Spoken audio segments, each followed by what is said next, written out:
안녕하십니까 여러분, 강명도TV 자유조선을 시작하겠습니다. 제가 국제 소식을 보내드리는 이유는 한반도를 둘러싼 중국과 러시아 그리고 일본에 관한 소식만 여러분들께 보내드립니다. 왜냐하면 우리 한반도, 우리 대한민국과 또 북한과 국경을 맞대고 있는 러시아, 중국, 여기서 어떤 사태가 벌어지는가에 따라 한반도 정세에 막대한 영향을 미치기 때문입니다. 미국 인권 유린을 하고 있는 중국에 또다시 어제도 그 8개 기업을 제재를 했는데 그 BJI라는 이 드론 업체가 이 중국 정부 당국에 인권 탄압하는 데 필요한 그 설비들을 제공하고 협력했다는 관계로 이 회사를 비롯해서 8개 업체를 제재를 가했다는, 블랙리스트에 올리고 제재를 가한다는 그 뉴스를 보내드렸습니다. 오늘도 지금 미 상무부에서 34개에 관한 중국의 기업들을 제재하는 발표를 했습니다. 잠시 그 내용 들어가 보겠습니다. 미 상무부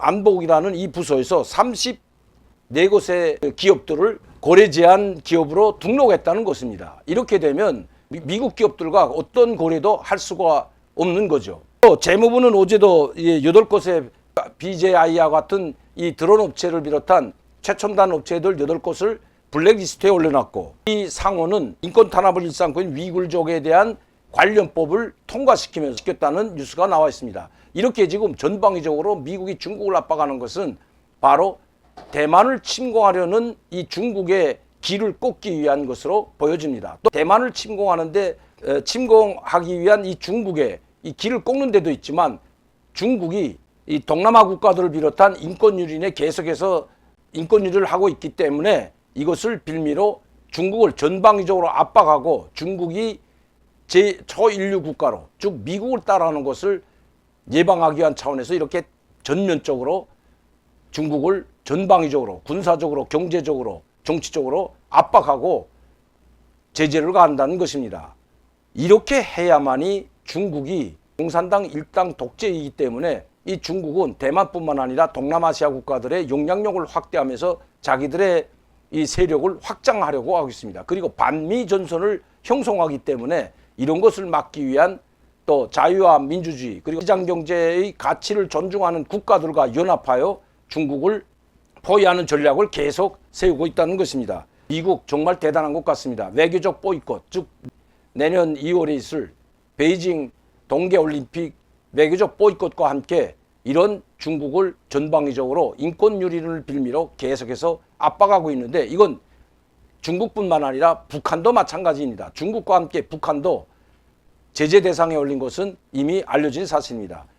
상징적인 북한의 국방상 이용길이를 제재한다고 해서 북한이 어떤 타격을 받는 것은 하나도 아닙니다. 그러나 그것은 국제사회에서 북한의 위상이 떨어질 뿐만 아니라 북한의 큰 타격이 되기 때문입니다. 인권 유린에 가담한 이 국방상, 인민무력성 국방상 인권 유린에 어떻게 가담했을까? 사회안전상에 있을 때 인권 유린에 가담했고, 정치범 수용소에 사람들을 잡아가거나 또 이제 재판 없이 처형하거나 이런 데 관여했던 것으로 해서 이용길 무력상을 국방상을 제재 명단에 올려놨고, 또 중앙검찰서도 이런 이제 불법적으로 북한 주민들의 인권을 말살하고 인권을 유린하는 데 동참했다는 이유로 중앙검찰서까지 제재 대상에 올려놓은 것은 이미 알려진 사실입니다. 이런 것들은 북한에 그렇게 큰 타격이 되지 않지만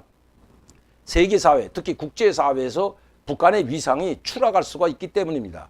즉 인권 불모지로 세계의 규탄 대상이 되고 있기 때문입니다. 이번 유엔 총회에서도 만장일치로 북한의 인권 유린 상황에 대해서 통과를 시켰습니다. 이렇게 전방위적으로 미국이 중국을 압박하고 있는 와중에 EU 정상회담에서도 유럽 정상들이 중국뿐만 아니라 중국에 대한 그 인권 탄압에 대한 신장 위굴족이나 또 홍콩 문제, 대만 문제를 들어서 중국을 압박하는 것과 동시에 러시아에 대해서도 만약시 러시아가 우크라이나를 침공한다면 막대한 결과를 초래될 것이라고 경고하고 나섰습니다. EU 외교장관 회의 이후 또 EU 정상회의에서까지 이 성명을 발표한 것은 그만큼 러시아에게는 타격이 될 것입니다. 즉 강력한 경제 제재를 하게 된다면 러시아도 타격되겠지만 이 유럽 국가들도 타격은 불가피하다고 합니다. 그래서 지금 그 대안으로 러시아에서 받던 천연가스를 그 대안으로 다른 이 출로를 찾고 있다고 합니다. 러시아 대신 다른 제3국에서 천연가스나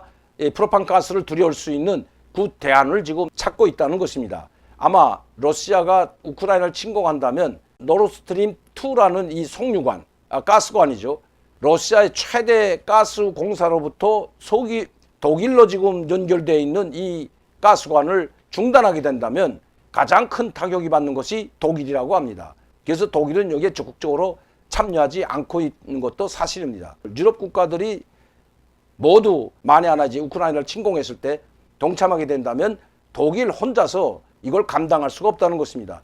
노르스트림 2 가스관을 차단할 수밖에 없게 된다는 것입니다.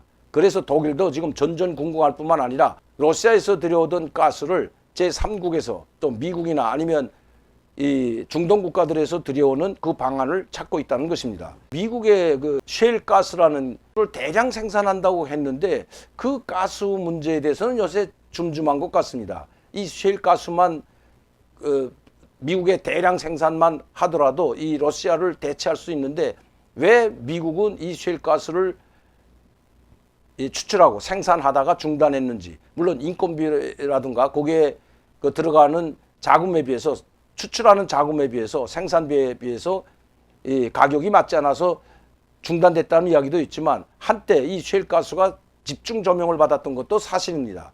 가장 원유를 많이 소비하고 가장 가스를 많이 소비하는 나라가 미국이고 또 가장 많이 생산하는 나라도 미국이기 때문에 이런 그 러시아를 대신해서 이 셰일 가스를 다시 생산하게 된다면 이런 뉴스들도 지금 나오고 있는데 그건 뭐 미국 정부, 미국 상무부나 이런 데 달려 있을 것 같습니다.